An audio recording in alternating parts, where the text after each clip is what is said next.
আসসালামু আলাইকুম বন্ধুরা, কেমন আছেন সবাই? আশা করি সবাই ভালো আছেন। আজকের এই শেয়ার বাজার সংক্রান্ত ভিডিওতে আপনাদের সবাইকে স্বাগতম জানাচ্ছি। আজ আমি আপনাদের সামনে আলোচনা করব শেয়ার মার্কেটে কোন দুটি কাজ সাধারণত মানুষ করে থাকে। তো শেয়ার মার্কেটে মানুষ মোটা দাগে দুইটি কাজ করে থাকে। একটি হচ্ছে ইনভেস্টমেন্ট, আরেকটা হচ্ছে ট্রেড। আমি আবার বলছি যে শেয়ার মানুষ ইনভেস্টমেন্টের জন্য আসে এবং ট্রেডিং এর জন্য আসে। এখন ট্রেডিং আবার দুই প্রকার, খুব ভালো করে খেয়াল করেন। আজকের ভিডিওতে আমি আপনাদের কনফিউশন দূর করে দিব যে আপনারা আসলে ট্রেডিং করার জন্য শেয়ার মার্কেটে আসবেন না ইনভেস্টমেন্ট করার জন্য আসবেন। এই ভিডিওটি পুরোটা দেখার চেষ্টা করেন। পুরোটা দেখলে আপনারা খুব ক্লিয়ার ভাবে বুঝে যেতে পারবেন যে আসলে শেয়ার মার্কেটে ইনভেস্টমেন্টের জন্য আসা উচিত না ট্রেডিং এর জন্য আসা উচিত, এবং ট্রেডিং এর জন্য আসলে কোন কোন ট্রেডিং আমরা করব। তো ট্রেডিং কিন্তু দুই প্রকার। এক নাম্বার হচ্ছে ইনস্টা ট্রেডিং, আর একটা হচ্ছে সুইং ট্রেডিং। তো ইনস্টা ট্রেডিংটা কি, যে ধরেন যেদিন আপনি শেয়ারটা কিনলেন ওই দিনই দাম বাড়ার পরে ওই ডেটেই আপনি সেল করে দিলেন, এটাকে ইনস্টা ট্রেডিং বলা হয়। সঙ্গে সঙ্গে সেল করে দিলেন বা পরের দিন সেল করে দিলেন, ঠিক আছে? ম্যাচুরিটি হওয়ার পরে, একটা শেয়ার কেনার পরে ওটা যখন ম্যাচিউরড হয় তখন তো সেল করা যায়, ম্যাচিউরড হওয়ার সাথে সাথে আপনি সেল করে দিলেন, এটাকে বলা হয় ইনস্টা ট্রেডিং। আর পরবর্তী যেটা, এটা হচ্ছে সুইং ট্রেডিং। সুইং ট্রেডিংটা হচ্ছে আপনি ভালো করে অ্যানালাইসিস করে একটা শেয়ার কিনলেন, ধরেন লো প্রাইসে কিনলেন, এটা হালকা হাই প্রাইস হয়ে গেলেই আপনি সেল করে দিবেন আপনার টার্গেট এটা। সেক্ষেত্রে আপনি এটা ৫-৭ দিনও রাখতে পারেন, ৮-১০ দিন এরকম রেখে আপনি সেল করে দিলেন, এটাকে সুইং ট্রেডিং বলে। তো মার্কেটে কিন্তু আপনার সুইং ট্রেডারই বেশি। ইনস্টা ট্রেডার কিন্তু খুব যারা টেকনিক্যাল অ্যানালাইসিস বুঝেন এবং খুব হাই থট অ্যানালিস্ট যারা দীর্ঘদিন ধরে মার্কেটে আছেন, তারা কিন্তু ইনস্টা ট্রেড করেন। এবং ইনস্টা ট্রেড সাধারণত আপনার এই ইনস্টিটিউশন, এই শেয়ার মার্কেটে কিন্তু আপনার ইন্ডিভিজুয়াল ইনভেস্টমেন্টও আছে, আবার ইনস্টিটিউশনাল ইনভেস্টমেন্টও আছে। ইনস্টিটিউশনাল যেটা, তারা অফিস খুলে তারা অনেকগুলি অ্যানালিস্ট হায়ার করে সারাদিন তারা 10:30 থেকে আপনার ট্রেড শুরু হয় এবং 2:30 পর্যন্ত চলে। এই ফুল টাইমটা তারা স্ক্রিনের দিকে তাকিয়ে থাকে, থেকে তারা ইনস্টা ট্রেড করে। তো ইনস্টা ট্রেড কিন্তু সাধারণ মানুষ সাধারণত করতে পারে না। তো সাধারণ মানুষ যারা মোটামুটি শেয়ার মার্কেটটা বুঝেন, তারা কিন্তু সুইং ট্রেডটা করে থাকেন। একটা শেয়ার কিনে ৫-৭ দিন বা ৮-১০ দিন অপেক্ষা করে, বা ১৫ দিনের মধ্যে আর কি অপেক্ষা করে শেয়ারটা সেল করে দেয়, সামান্য লাভে সেল করে দেয়, বা একটা স্টপ লস করে নির্ধারণ করে তখন কিন্তু এটাকে সেল করে দেয়।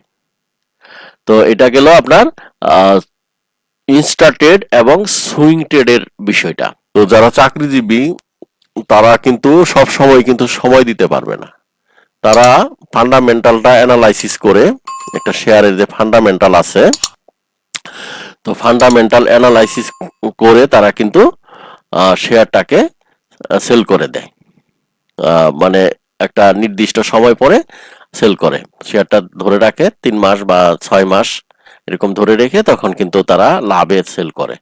বা যারা বছর শেষে যে ডিভিডেন্ড বা লভ্যাংশ এই টার্গেট নিয়ে শেয়ার কিনে, তো এই ডিভিডেন্ডের টার্গেট রিপোর্ট ডেটের মধ্যেও কিনলে হয়, অর্থাৎ যেদিন কোম্পানিটার এজিএম তার 1 মাস আগে একটা রিপোর্ট ডেট দেয়।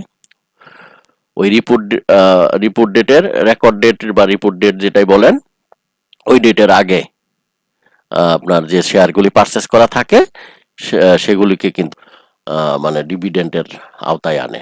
তো সেক্ষেত্রেও কিন্তু মিনিমাম 1 মাস শেয়ারটা কিনে মিনিমাম 1 মাস রাখতে হবে। তো আমার মনে হয় ইনভেস্টমেন্টের বিষয়টা বুঝেছেন। এখন কথা হচ্ছে যে আপনারা ইনভেস্টমেন্ট করবেন কোন ধরনের শেয়ারে, আর ট্রেডিং করবেন কোন ধরনের শেয়ারে। ইনভেস্টমেন্ট অবশ্যই ইনভেস্টমেন্ট যারা করবেন তাদের কিন্তু ফান্ডামেন্টাল সম্পর্কে ভালো একটা আইডিয়া থাকতে হবে। যেমন ধরেন এখানে আমি আপনাদের সঙ্গে ডিটেল আলোচনা করব। 3টা ওয়েবসাইট আছে, যেমন amarstock.com, তারপরে স্টক নাও, এই যে stocknow.com, তারপরে আরেকটা আছে investing.com। তো এই 3টা ওয়েবসাইট সম্পর্কে কিন্তু আমি আপনাদের সঙ্গে ধারাবাহিকভাবে বর্ণনা করব, যে এই 3টা ওয়েবসাইটের কিন্তু সহযোগিতা লাগবে। তারপরে মোটামুটি এই 3টাই। আর এই যে amarstock.com-টা, এটা আপনারা কোনো একটা শেয়ারের ফান্ডামেন্টাল অ্যানালিসিসটা খুব দ্রুতই করতে পারবেন। যেমন এই যে আমি এখন amarstock.com-এ আছি, ওটা খোলাই আছে। ধরেন আমি র্যান্ডম বেসিসে একটা শেয়ার সিলেক্ট করলাম এখানে, যেমন সামিট পাওয়ার, SUMM লেখার সাথে সাথে কিন্তু চলে আসে, দেখেন সামিট পাওয়ার। তা সামিট পাওয়ারের স্টকটার মধ্যে আমি ঢুকি আমার স্টকের মাধ্যমে। তো যদিও নেটটা একটু স্লো, আপনারা অপেক্ষা করুন। সামিট পাওয়ার লিখে আমি এখানে সার্চ দিয়েছি, এই যে সামিট পাওয়ার লিমিটেডের স্টকটা ওপেন হয়ে গেছে। তো এখানে সামিট পাওয়ার, তারপরে নিচে আসবেন। নিচে আসার পরে দেখেন মানে এই ওয়েবসাইটটার মধ্যে যারা আপনারা ইনভেস্টমেন্ট করবেন তাদের জন্য কিন্তু খুব সুন্দরভাবে দেওয়া আছে। এখানে আপনারা প্রথমে ডিভিডেন্ড হিস্ট্রিটা দেখবেন এই কোম্পানির। দেখেন বিগত 4 বছরের, আর মানে যেটা রানিং ইয়ার এটা কিন্তু থাকবে না, 2024 সাল থাকবে না, 2023 পর্যন্ত, 20 থেকে 23 পর্যন্ত দেওয়া আছে তারা ক্যাশ ডিভিডেন্ড। 2020 সালে 15% দিয়েছে, 2021 সালে 35%, 2022 সালে 20%, 2023 সালে 10% এরা ক্যাশ ডিভিডেন্ড দিয়েছে। তো শেয়ারটা মোটামুটি ভালোই। তারপরে ইপিএস কিন্তু এইভাবে উত্থান পতনের ভিতর দিয়ে গেছে। নেট অ্যাসেট ভ্যালু, এটা উত্থান পতনের ভিতর দিয়ে গিয়েছে। আমি মোটামুটি আপনাদেরকে জিনিসটা ধরাই দিলাম। তারপরে ক্যাশ ফ্লোটা দেখবেন, এখানে পুরাটা দেখে নেবেন আপনারা। যদি ভিডিওটা বড় হয়ে যাচ্ছে এটা দেখাতে গেলে, আমি দেখালাম যে কোন জায়গায় আপনারা অ্যানালাইসিস করবেন। তারপরে প্রফিট লস এটাও দেখবেন, ডিভিডেন্ড দেখালাম, ব্যালেন্স শিটটাও দেখবেন, তারপরে টেকনিক্যাল অ্যানালাইসিসে যে চার্টটা দেখবেন। ঠিক আছে, তো চার্ট দেখার জন্য আপনারা কিন্তু এই যে এই ওয়েবসাইটটা সহযোগিতা নেবেন, ঢাকা স্টক এক্সচেঞ্জ, না সরি, স্টক নাও, হ্যাঁ স্টক নাও এই ওয়েবসাইটটা। তো ওই ওয়েবসাইটটা কিন্তু একটু সার্ভার ডাউনে আছে, কারণ এটা খুবই জনপ্রিয়, এবং যখন প্রচুর লোক এই ওয়েবসাইটটার মধ্যে ঢুকে তখন কিন্তু এরকম স্লো হয়ে যায়। তো একটু অপেক্ষা করুন, আমি এই ট্যাবগুলি, অপ্রয়োজনীয় ট্যাবগুলি একটু কেটে দিচ্ছি। আর এখানে আপনার এই ঢাকা স্টক এক্সচেঞ্জের এটা লাগবে না, এটা কেটে দিচ্ছি। এটা সম্পর্কে গত ভিডিওতে আলোচনা করেছি। তো এখানে একটু অপেক্ষা করুন। stocknow.com.bd মানে এই ওয়েবসাইটটা খুবই সুন্দর। আপনারা এটার ভিতরে শর্টকাটের মধ্যে সবকিছু পেয়ে যাবেন। এখানে দেখেন, এখানে কিন্তু আপনার গত দিনে কতগুলি ট্রেড হয়েছে সব দেখানো আছে, ভলিউম দেখানো আছে। তারপরে এখানে সব ডাটাগুলি দেওয়া আছে, ডিএসএক্স এর এটা দেওয়া আছে, ডাটাটা দেওয়া আছে, ডিএসএস এর দেওয়া আছে, DS30 দেওয়া আছে। এখানে টপ সেক্টরস বাই গেইনার এটা দেওয়া আছে, top sectors by value category এটা দেওয়া আছে। এখান থেকে ধরেন আপনি একটা স্টক মোটামুটি অ্যানালাইসিস করবেন। আমি অ্যানালাইসিস সম্পর্কে আপনাদেরকে আরো ভিডিও দিব। তো এই যে এর আগে যে আমি সামিট পাওয়ার লিখছিলাম, এখন অন্য আরেকটা লিখি, স্কয়ার লিখি, ধরেন SQAR, হ্যাঁ স্কয়ার, স্কয়ার টেক্স এবং স্কয়ার ফার্মা। তো স্কয়ার ফার্মাটাই আমি ঢুকি, ঢোকার পরে আপনাদেরকে দেখাই যে কোন কোন বিষয়গুলি, মানে ইনভেস্টমেন্ট করতে গেলে কোন কোন বিষয়গুলি আপনারা অ্যানালাইসিস করবেন বা দেখবেন। তো এই যে স্কয়ার ফার্মার স্টকটার মধ্যে আমি ঢুকলাম এই stocknow.com এর মাধ্যমে। এখন দেখেন এখান থেকে আপনারা যে জিনিসটা দেখেন খুব সহজেই দেখতে পারবেন যে একটা শেয়ারে ইনভেস্টমেন্ট করার আগে সর্বপ্রথম যে জিনিসটায় নজর দিবেন এটা হচ্ছে পি রেশিও। এই দেখেন এখানে পি রেশিও দেখানো আছে, খুব সুন্দরভাবে ইপিএস দেখানো আছে। এই যে দেখতে পাচ্ছেন পি রেশিও 9.49। তো পি রেশিও কিন্তু সবসময় আপনার 15-র নিচে থাকা ভালো। পি রেশিও হচ্ছে প্রাইস আর্নিং রেশিও। পি রেশিওর পি রেশিওর ফুল এব্রিভিয়েশন হচ্ছে প্রাইস আর্নিং রেশিও। অর্থাৎ ধরেন একটি কোম্পানির শেয়ারের দাম 10 টাকা, প্রথম যখন কোম্পানি ছাড়ে তখন একটা শেয়ারের দাম 10 টাকায় থাকে, 10 টাকা। ওই শেয়ারটার ধরেন দাম বাড়ার পরে হয়ে গেল 12 টাকা, তাহলে একটা শেয়ার কিন্তু আপনার 2 টাকা কিন্তু প্রফিট করলো, যে আর্ন করলো 2 টাকা। মানে 12 টাকাকে 2 দিয়ে যখন আপনি ভাগ দিবেন, মানে শেয়ারের যে প্রাইসটা থাকবে তখন ধরেন 10 টাকা শেয়ার 12 টাকা হয়ে গেল। 12 টাকা হয়ে যাওয়ার পরে 10 টাকা থেকে 12 টাকায় যেতে 2 টাকা কিন্তু সে লাভ করেছে। ওই 2 টাকা দিয়ে আপনি 12 টাকাকে ভাগ দিবেন, ভাগ দেওয়ার পরে 6 হলো, ওই 6 হচ্ছে আপনার পি রেশিও। মানে আমি এগুলি আরো ডিটেলস আলোচনা করব সামনে, আপনারা আমার ভিডিও নিয়মিত দেখার চেষ্টা করেন। তারপরে আপনার আছে এখানে ইপিএস, মানে আর্নিং পার শেয়ার, মানে একটা শেয়ার থেকে সে কত টাকা আর্ন করতেছে এটারও একটা বিষয় এখানে আছে। তারপরে আরো একটি নিচে যদি আসেন, এই দেখেন এখানে ফান্ডামেন্টাল আছে।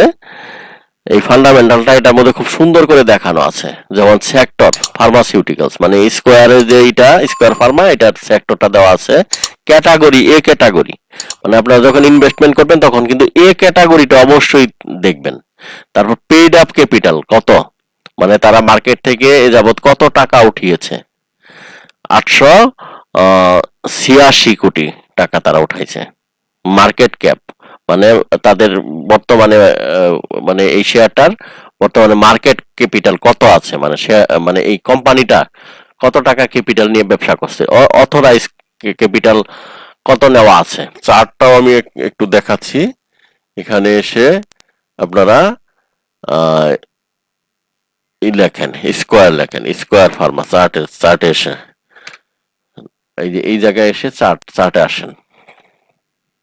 চার্ট এখানেও দেখানো আছে, আবার চার্ট এখানে আপনি ডিটেল দেখার জন্য এই যে এই জায়গায় আসবেন চার্টে।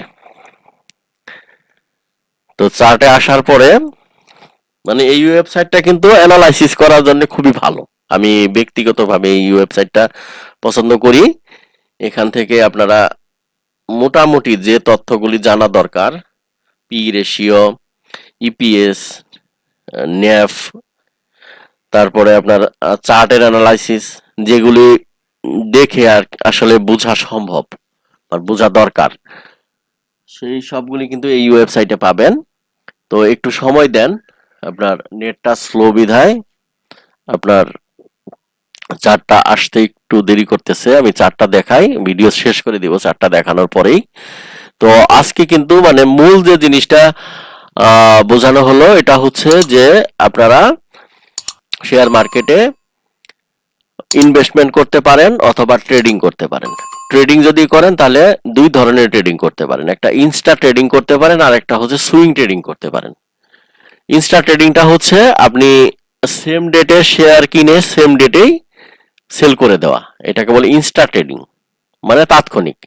আর একটা হচ্ছে সুইং ট্রেডিং, আপনি একটা শেয়ার দেখে বুঝে কিনলেন, কেনার পরে 1 সপ্তাহ 10 দিন বা আরো কম সময়ে 3-4 দিনও হইতে পারে, মানে আপনি শেয়ারটা কেনার পরে প্রতিদিন অ্যানালাইসিস করবেন, শেয়ারটার দিকে খেয়াল রাখবেন, শেয়ারটার গ্রাফের দিকে খেয়াল রাখবেন। খেয়াল রাখার পরে যদি দেখা যায় যে শেয়ারটা দাম বেড়ে গেছে, তখন আপনারা এটাকে সেল করে দিয়ে প্রফিটটা নিয়ে বের হয়ে আসবেন।